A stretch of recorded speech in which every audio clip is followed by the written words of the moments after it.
Salut à tous. Alors, PEA ou compte titre? Dans ma dernière vidéo bilan Bourse 2023, hop, je te remets le lien en haut à droite comme d'hab, je me suis rendu compte que c'était pas très clair pour tout le monde, et donc on va voir ensemble les avantages et les inconvénients de chaque enveloppe.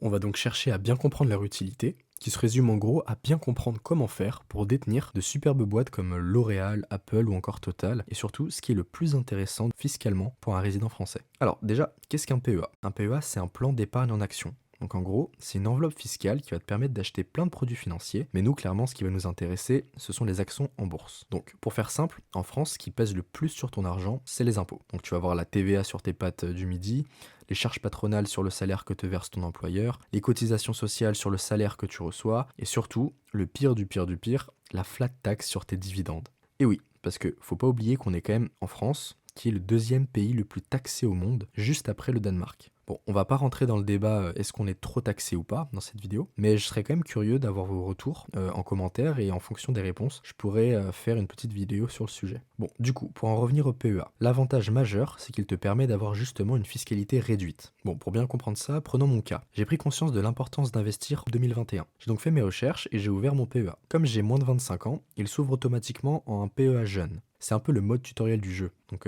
genre c'est vraiment comme un PEA standard, sauf qu'il est plafonné à 20 000 euros de versement au lieu de 150 000 pour un PEA classique. À mes 25 ans, il va automatiquement passer en PEA classique. C'est important de l'ouvrir le plus tôt possible pour deux raisons. La première, c'est pour faire jouer les intérêts composés de la bourse. Et la deuxième, c'est que pour pouvoir bénéficier de la fameuse fiscalité réduite, il faut détenir le PEA depuis une période d'au moins 5 ans. C'est seulement après ce délai que tu pourras avoir un abattement fiscal. Prenons un cas concret. En 2021, j'ouvre mon PEA et j'achète une action de Total Energy. Donc Total, c'est une entreprise très bien gérée. Donc ici, je t'ai remis le cours de l'action sur les 30 dernières années et on voit qu'elle est en croissance. Cependant, on voit qu'aujourd'hui, elle vient à peine de dépasser ses anciens plus hauts de 2007, juste avant la crise des subprimes. Et donc celui qui avait investi à cette période-là, eh ben, il aurait été tout juste en positif 15 ans après. Mais, attention, puisque Total, il ne faut pas oublier que c'est une véritable machine à cash et que pendant ces 15 années, son détenteur, il aurait touché des dividendes.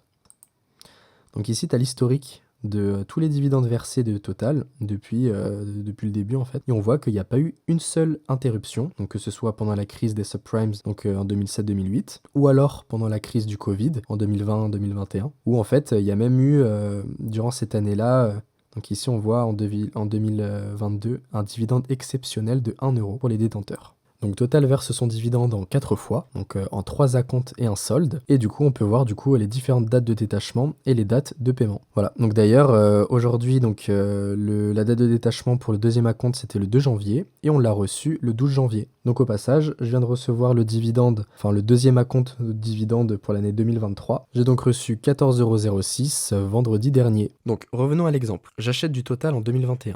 Et je vais la garder jusqu'en 2026 pour avoir une période de détention de 5 ans. Critère indispensable validé. Entre-temps, j'ai renforcé ma position en rachetant plusieurs fois du Total Energy pour un total de 19 actions. Et puisque le cours de l'action a bien évidemment fluctué entre-temps, j'ai aujourd'hui un PRU de 53,16 € actuellement. Pour simplifier, prenons l'hypothèse que en 2026, l'action soit au même niveau qu'aujourd'hui et que les dividendes soient maintenus également. Donc, pendant la période de détention, j'aurai effectué à la fin des 5 ans une plus-value sur Total de 126 €, donc 12,5%. Donc ça, c'est la plus-value latente. Et en termes de dividendes, j'aurais reçu l'exercice de 2021 en 2022, donc 50,16 €. En 2023, j'aurais reçu 72,39 €. En 2024, 56,24 €. Et comme on a dit qu'on gardait la même hypothèse, donc pas d'évolution du dividende sur les périodes jusqu'à 2026, j'aurais reçu en 2025 56,24 € et également en 2026 56,24 €. Donc j'aurais reçu en total de dividendes pour un montant de 291,27 €. Du coup, niveau fiscalité, sur le PEA, j'économise combien? Alors, de base, la fiscalité traditionnelle, c'est 30%. Tu peux opter pour une variante avec ta tranche marginale, mais dans le cas général, c'est la flat tax de 30%, donc qui est composée des prélèvements sociaux pour 17,2% et l'impôt sur le revenu pour 12,8%.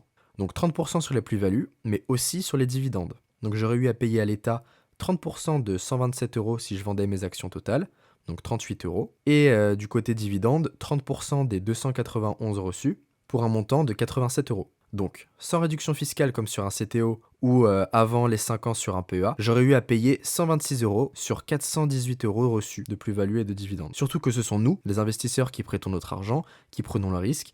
Si l'action chute, bah c'est tant pis pour nous, mais quand l'action monte et verse des dividendes, et bah là, l'État, il est bien présent.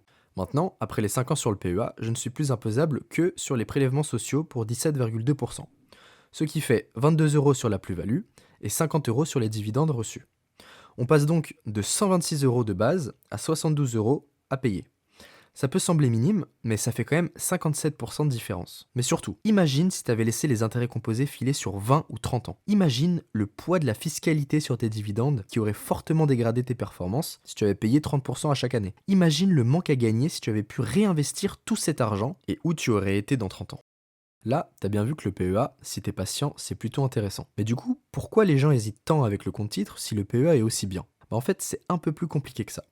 Pour faire simple, tu sais que le PEA, tu ne peux acheter que des actions européennes, donc comme des actions cotées en France sur la place boursière française, donc parisienne, avec le CAC 40, ou encore des actions allemandes avec le DAX. Mais impossible d'avoir des actions japonaises, comme avec l'indice du Nikkei 225, ou alors des actions américaines, avec les États-Unis et le fameux S&P 500. Et pourtant, si on compare les différents indices, on voit que la performance de l'indice du CAC, bah, il est clairement pas le meilleur. Donc être sur le PEA, en fait, ça va te priver d'investir sur des entreprises comme Apple, par exemple, juste parce que c'est une entreprise américaine. Et je pense que tu es bien d'accord avec moi pour dire que c'est quand même plutôt dommage quand on regarde sa performance boursière qui a littéralement explosé. Et si on compare l'évolution du cours d'Apple et de Total, par exemple, comme ici, je pense que ça se passe clairement de commentaires. Alors, on est bien d'accord qu'il faut comparer ce qui est comparable, donc c'est des entreprises qui performent pas du tout dans les mêmes secteurs. Total, c'est plus une boîte de rendement qui verse un dividende, donc pas du tout une boîte de croissance, alors que Apple est une boîte, elle, de croissance qui évolue dans la tech. Donc on est bien d'accord que ces entreprises sont bien différentes, mais bah elles existent bel et bien toutes les deux, et c'est quand même dommage d'être privé d'une entreprise comme Apple. Surtout qu'avec la flat tax, si tu avais acheté Apple en 2021, comme avec Total, hein, pour comparer, qui était à 127 $ et vendu en 2026,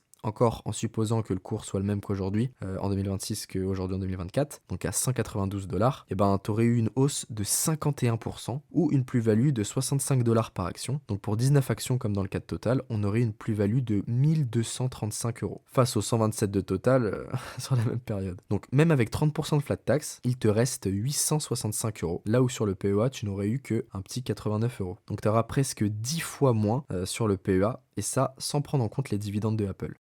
Et Apple n'est clairement pas un cas isolé que j'aurais pris juste pour la démonstration. C'est le cas pour plein d'autres entreprises. Tu peux prendre l'action américaine Broadcom par exemple, qui évolue dans le secteur des semi-conducteurs, avec une explosion du cours depuis 2020, et c'est d'ailleurs ma plus grosse position sur mon CTO, avec une plus-value de plus de 98%.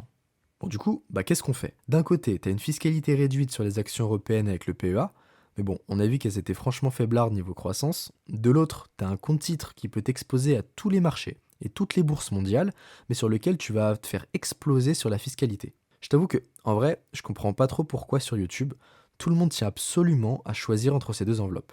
Moi, personnellement, je trouve que les deux sont super intéressantes dans leur domaine respectif, et elles permettent toutes les deux de profiter intelligemment de la bourse en fonction de la stratégie que tu veux adopter. C'est pour ça que personnellement, bah, j'ai pas choisi. J'ai juste pris les deux, et comme ça, je suis très content. D'autant plus que maintenant, sur le PEA, il y a des moyens de contourner la règle investir uniquement sur les actions européennes. Et ça s'appelle les ETF. Et à mon avis, c'est ce qui se fait de mieux actuellement pour investir en bourse. Mais attention, parce qu'il y a quelques pièges quand même, dans lesquels tu peux facilement tomber si tu investis sans être attentif dans les ETF. Mais je vais pas t'en dire plus, parce que ça sera le sujet d'une prochaine vidéo. En tout cas, si tu as bien aimé la vidéo, n'hésite pas à la liker, ça fait toujours plaisir. Et si tu as quelques questions, à me les laisser en commentaire. Donc, si t'es curieux, ou si ça t'intéresse, je te laisse t'asseoir et on se retrouve dans la prochaine vidéo.